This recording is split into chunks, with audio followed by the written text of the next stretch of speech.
করেছি, আমি সেটা জানানোর কথা ছিল, আমি জানিয়েছি। বিয়ের পর অনুভূতি হাতের তালুতে আর লেখা অবভিয়াসলি রোজা, এটা কেন তার প্রেমে পড়েছি, কেন তাকে ভালোবাসি, সেটা আমাদের খুব পার্সোনাল ব্যাপার। যেহেতু আমি বিয়ে করেছি, আমি সেটা জানানোর কথা ছিল, আমি জানিয়েছি।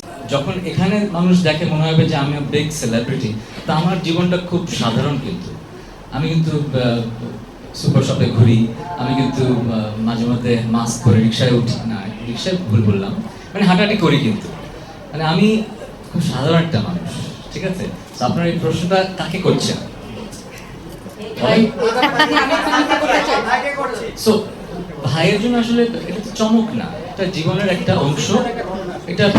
অংশ, আমার পার্সোনাল লাইফের খুবই ইম্পর্টেন্ট অংশ। কিন্তু যেহেতু আমি একজন সেলিব্রিটি তাহসান, মানুষ আমাকে সেই সম্মানটা দেয়, মানুষ আমার কাছে জানতে চায় আমার পার্সোনাল লাইফে কি হয়, এই আগ্রহটা আছে, আমি লুকিয়ে তো রাখবো না। যেহেতু আমি বিয়ে করেছি, আমি সেটা জানানোর কথা ছিল, আমি জানিয়েছি, এতটুকু। এর বাইরে আসলে সাধারণ তাহসান যে বিয়ে করেছে তার আর কিছু বলার নেই। বিয়ে করেছেন, বিয়ের পরে যে অনুভূতিটা একটু আমাদের সাথে শেয়ার করেন।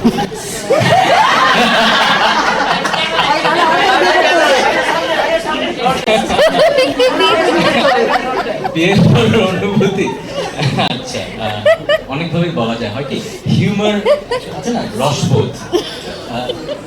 আমাদের দেশের হিউমারের অ্যাকসেপ্টেন্সের ক্যাপাসিটি কিন্তু এক এক রকম। যেমন অনেক দেশে কিন্তু স্ট্যান্ড আপ কমেডি ব্যাপারটা খুব বড়, আমাদের দেশের ইন্ডাস্ট্রিটা বড় না, কারণ আমাদের দেশের রসবোধটা একটু ডিফারেন্ট। আমরা সব কিছুতে রসবোধটা আনতে পারি না, আবার সবার কাছে ঠিকভাবে পৌঁছা না। এই জন্য এই প্রশ্নের উত্তরটা যেভাবে দিলে আমার মজা লাগতো, সেভাবে হয়তো আমি দিতে পারছি না। কারণ আমার যেটা মনে হয় যে আমরা একটু আমাদের জাতিগতভাবে একটু বেশি জাজমেন্টাল, সবকিছুতে চুলচেরা বিশ্লেষণ করি। আর আমরা যারা একটু পরিচিত হয়ে যাই, আমরা সবসময় মনে হয় একটা স্পটলাইটের নিচে জাজ হচ্ছি। এই জন্য হয়তো এই প্রশ্নের মানে যেরকম উত্তর মজা করে দিতে চাই দিতে পারছি না, বাট অনুভূতিটা খুবই অসাধারণ। It's a blessing.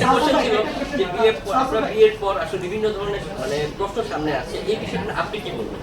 ওই যে বললাম, আমি একজন সাধারণ মানুষ হিসেবে আমি বিয়ে করেছি, আই এম ভেরি হ্যাপি। এবং সেলিব্রিটি হিসেবে কোটি মানুষের ভালোবাসা পাচ্ছি, শুভাকাঙ্ক্ষীদের উইশ পাচ্ছি, এটা নিয়ে আমি খুবই হ্যাপি। বাট আমরা এমন একটা দেশে বসবাস করি যেখানে আসলে সব দেশে নেগেটিভিটি থাকে, আমাদের দেশে একটু বেশি চর্চা হয় এবং কাটতির জন্য এই ব্যাপারটা হয়। সবাই সবার কাটতির কথাই চিন্তা করে, আমি তাদেরকে দোষ দেবো না। যে ইন্টারভিউ নিচ্ছে সেও কাটতির জন্য, যে ইন্টারভিউ দিচ্ছে সেও কাটতির জন্য। সো আমার কাজ হচ্ছে যে ওই যে বললাম, বছরের পর বছর গান করে যাওয়া, মানুষের মনের মাঝে জায়গা করে নেওয়া, তাদের সাথে বন্ধন। 18 কোটি মানুষই তো আমার শুভাকাঙ্ক্ষী নয়, তাই না? আমি এটা বুঝি, পৃথিবীতে এমন কোনো মানুষ তো নাই। সো আমার কথা হচ্ছে, আমি যাদের জন্য গান করি, তাদের জন্য গান করছি, তারা আমার এই সময়টায় খুশি হয়েছে। তো আমি নিজেকে ভাগ্যবান মনে করি যে আমি আমার একজন মানুষকে পেয়েছি যা makes me smile like this and I'm very happy. যেটা হয় কি, পার্সোনাল লাইফের অনেক সুন্দর ঘটনা থাকে যেগুলো আসলে ক্যামেরার সামনে বলা রুচিশীল। সো আমি কেন তার প্রেমে পড়েছি, কেন তাকে ভালোবাসি, সেটা আমাদের খুব পার্সোনাল ব্যাপার। সো একটা সময় হয়তো ব্যাপারগুলো একভাবে দেখতাম, এখন যেভাবে দেখি যে it's a blessing to be married. So I feel like আমি মেকি কোনো কথা বলে আসলে আপনাদের শোনাতে চাই না। I feel like life is amazing because I met this person.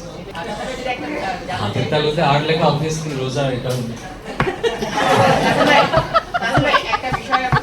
ওই যে বললাম, সেলিব্রিটি তাহসান, আর্টিস্ট তাহসান আর সাধারণ মানুষ তাহসান। আমি পুরো ব্যাপারটাই আসলে একজন সাধারণ মানুষ, সে তার জীবন সঙ্গী খুঁজে পেয়েছে, বিয়ে করেছে। এর বেশি আমি কথা বলে পুরোটা মানে এটাকে একটা ন্যাশনাল ইস্যু আর বানাতে চাই না। আমার ভক্তদের জানানো দরকার ছিল আমি